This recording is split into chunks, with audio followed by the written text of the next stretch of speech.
Carson. I'm a sophomore in CS.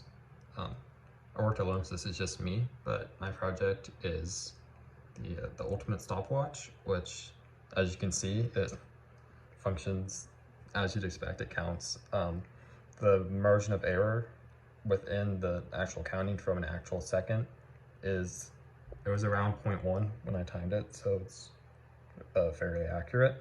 As you can see, obviously the main feature is it just adds with stopwatch increment logic. If you press switch 1 through ISR interrupts, it will pause it. A bit of a technical challenge is because the interrupt is on the falling edge, it maybe behaves a little differently than you'd expect, as you just saw there. It'll finish out the cycle of adding and then pause it.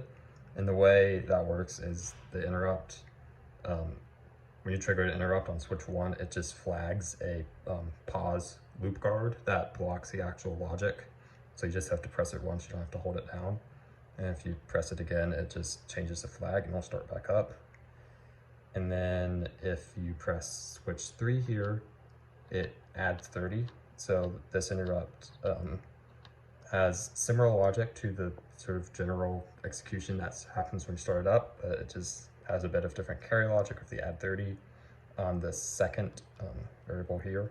So each of these is represented by a different variable. So tracked using conditional logic.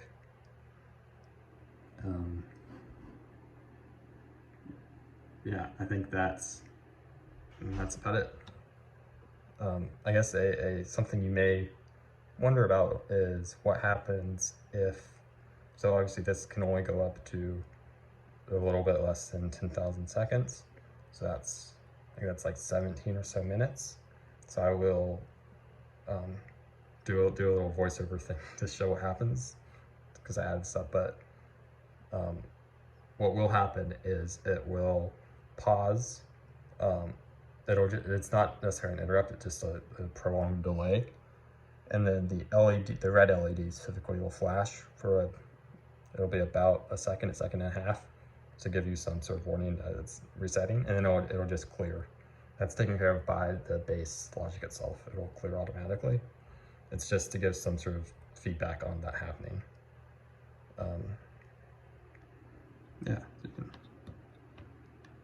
and if you reset it, it just starts back up again. So yeah, cool.